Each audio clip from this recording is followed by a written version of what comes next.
எல்லாருக்குமே வணக்கம் and welcome back to Gai3's Kitchen Corner. இன்னைக்கு நம்ம சேனல்ல நான் பார்க்க போற ரெசிபி என்னன்னு பாத்தீங்கன்னா அரிசி மாவு முறுக்கு. 15 ல இருந்து 20 நிமிஷத்துக்குள்ள ரொம்ப கிறிஸ்பி அண்ட் டேஸ்டியான இந்த முறுக்கு எப்படி செய்யலாம்ன்றத நம்ம பார்க்கலாம். அதுக்கு முன்னாடி சேனலை பார்த்துட்டு இருக்க எல்லாருக்குமே advance happy Krishna Jayanthi.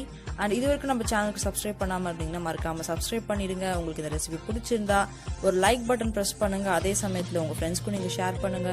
So வாங்க எப்படி செய்யலான்றது சேனலுக்குள்ள போய் பார்க்கலாம்.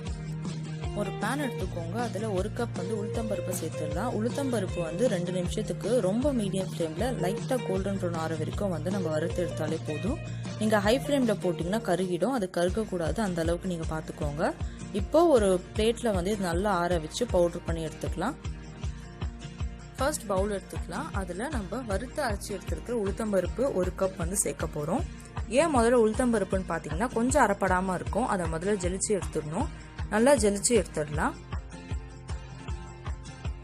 அரிசி மாவு கடையில் வாங்கினதா இருந்தால் நீங்கள் அப்படியே டைரெக்டாக சேர்த்துக்கலாம்.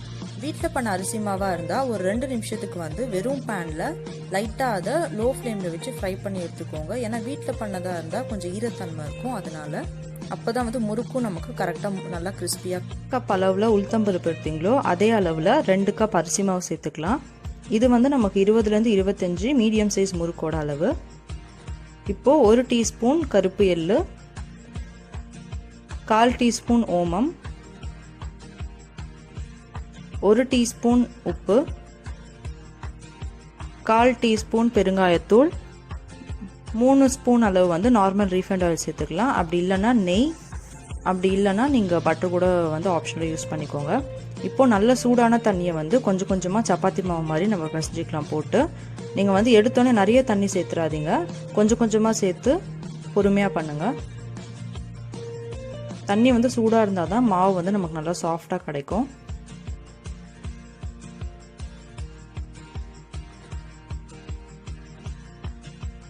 கையில் தொடக்கூடிய ஸ்டேஜ் இருக்கும்போது நீங்கள் கையிலே இதை எண்ணெய் அப்ளை பண்ணிவிட்டு நல்லா பிசைஞ்சிக்கோங்க. ரொம்ப ஹார்டாக பிசையாதீங்க. நான் பாருங்கள் வெறும் ஃபிங்கர்ஸில் தான் மிக்ஸ் பண்ணுறேன். நீங்களும் அதே மாதிரி வெறும் ஃபிங்கர் வச்சு மிக்ஸ் பண்ணிங்கன்னா சாஃப்டாக மாவு உங்களுக்கு கிடைக்கும்.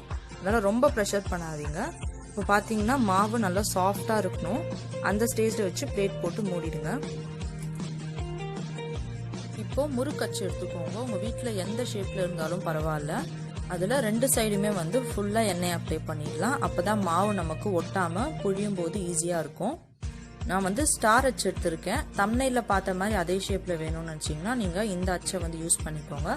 அதுலேயும் எண்ணெய் நல்லா அப்ளை பண்ணிவிட்டு நம்மளோட முறுக்கு மாவை இதுக்குள்ளே கொஞ்சம் கொஞ்சமாக சேர்த்துடலாம்.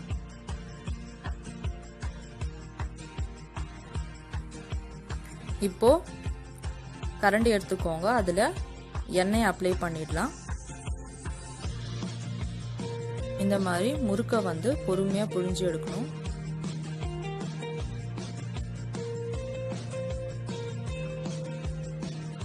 கரண்டி உங்களுக்கு கம்ஃபர்டபுளாக இல்லைன்னு நினச்சிங்கன்னா பிளேட்டோட பின்புறத்தில் கொஞ்சமாக எண்ணெய் தடவிட்டு கூட நீங்கள் முறுக்கு இந்த மாதிரி பண்ணிக்கலாம். எண்ணெய் மீடியம்லேருந்து லோ ஃப்ளேம்குள்ளே நல்லா சூடாக இருக்கணும். நீங்கள் ஹை ஃப்ளேமில் சூடு பண்ணியிருந்தீங்கன்னா முறுக்கு நீங்கள் போட்ட உடனே மேலே கருகி வந்துடும், உள்ளே வெந்திருக்காது.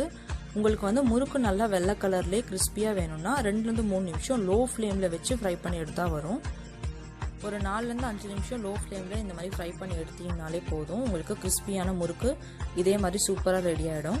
நிறைய பேர் பண்ணுற தப்பு என்னன்னு பார்த்தீங்கன்னா முறுக்கு வெளியில் நல்லா கிறிஸ்பாக இருக்கும், உள்ள மாவாக இருக்கும். ஏன்னு பார்த்தீங்கன்னா நீங்கள் எண்ணெயிலேருந்து சீக்கிரமாக வெளில எடுத்துகிட்டு இருப்பீங்க. அதனால் லோ ஃப்ளேமில் வச்சு பொறுமையாக ஃப்ரை பண்ணி எடுங்க.